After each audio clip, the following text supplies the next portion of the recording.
Hi and welcome again to another episode of Battock Storytime. A little bit of a special one this time for our next chapter of Roald Dahl's Matilda, this time from Laikipia Wilderness. So we've just been out on a lovely safari and seen lots of herds of elephants. So anyone who's wanting to see elephants, do come out here, it's beautiful.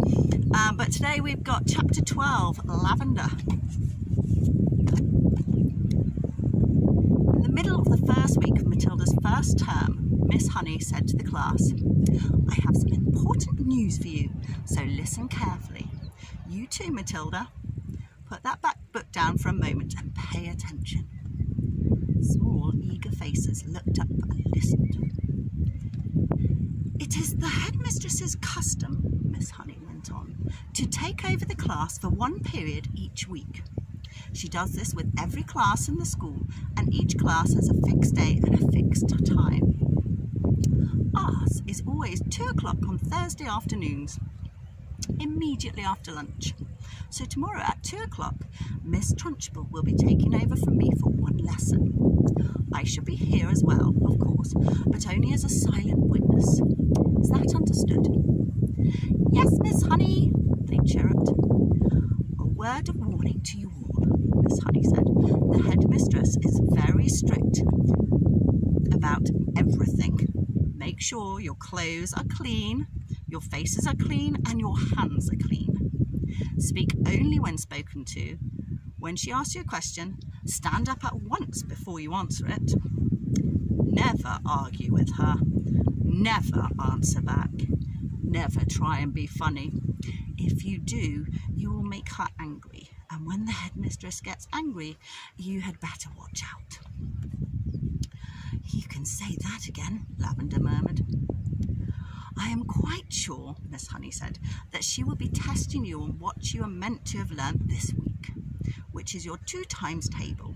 So I strongly advise you to swat it up when you get home tonight. Get your mother or father to hear you on it." Here's a lovely picture of Miss Honey talking to the class. "What else will she test us on?" someone asked. "Spelling," Miss Honey said. "Try to remember everything you've learned these last few days. And one more thing. A jug of water and a glass must always be on the table here when the headmistress comes in. She never takes a lesson without that. Now, who will be responsible for seeing that it's there?" "I will," Lavender said at once. "Very well, Lavender," Miss Honey said. "It will be your job to go to the kitchen and get the jug and fill it with water and put it on the table here with a clean, empty glass just before the lesson starts." "What if the jug's not in the kitchen?" Lavender asked. "There are a dozen headmistresses' jugs and glasses in the kitchen," Miss Honey said. "They're used all over the school." "I won't forget," Lavender said. "I promise I won't." Already Lavender's scheming mind was going over the possibilities that this water jug had opened up for her. She longed to do something truly heroic. She admired the older girl, Hortensia, to distraction for the daring deed she had performed in the school. She also admired Matilda, who had sworn her to secrecy about the parrot job she had brought off at home, and also the great hair oil switch that had bleached her father's hair. It was her turn now to become a heroine, if only she could come up with a brilliant plot.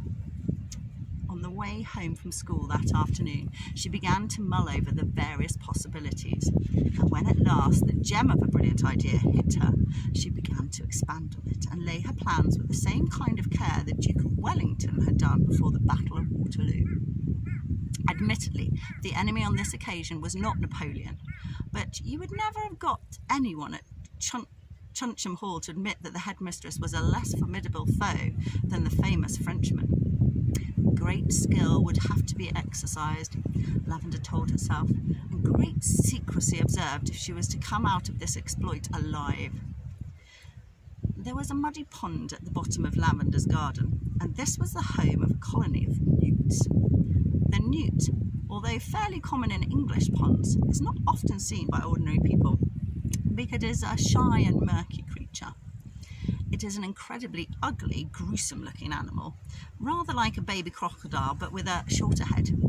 It is quite harmless, but doesn't look it. It's about 6 inches long and very slimy, with a greenish-grey skin on the top and an orange-coloured belly underneath. It is, in fact, an amphibian, which can live in or out of water. That evening, Lavender went to the bottom of the garden, determined to catch a newt. They are swiftly moving animals and not easy to get hold of. She lay on the bank for a long time, waiting patiently until she spotted a whopper.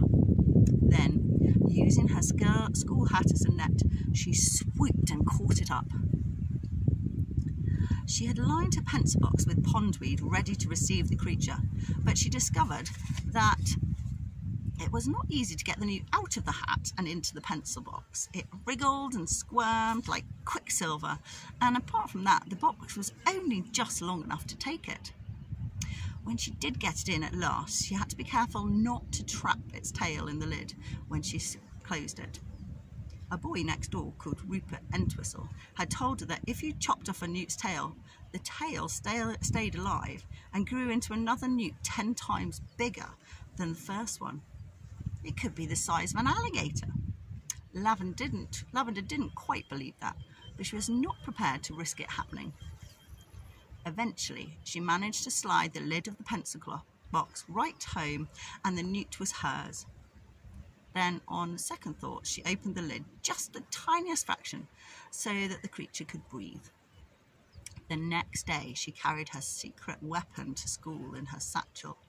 She was tingling with excitement. She was longing to tell Matilda about her plan of battle. In fact, she wanted to tell the whole class. But she finally decided to tell nobody. It was better that way, because then no one, even when under the most severe torture, would be able to name her as the culprit. Lunchtime came. Today it was sausages and baked beans, Lavender's favourite, but she couldn't eat it. "Are you feeling all right, Lavender?" Miss Honey asked from the head of the table. "I had such a huge breakfast," Lavender said. "I really couldn't eat a thing." We've got lovely pictures here of Lavender trying to catch her newt. Oops, move my fingers out of the way. Immediately after lunch, she dashed off to the kitchen and found one of the Trunchbull's famous jugs. It was a large, bulging thing made of blue glazed pottery. Lavender filled it half full of water and carried it, together with a glass, into the classroom and set it on the teacher's table. The classroom was still empty. Quick as a flash, Lavender got her pencil box from her satchel and slid open the lid just a tiny bit. The newt was lying quite still. With great care, she held the box over the neck of the jug and pulled the lid fully open and tipped the newt in. There was a plop as it landed in the water. Then it thrashed around wildly for a few seconds before settling down. And now, to make the newt feel more at home, Lavender decided to give it all the pondweed from the pencil box as well. The deed was done.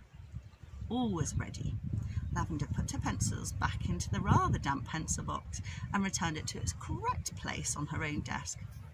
Then she went out and joined the others in the playground until it was time for the lesson to begin. And you'll have to wait and see what happens till next week. Take care. Bye.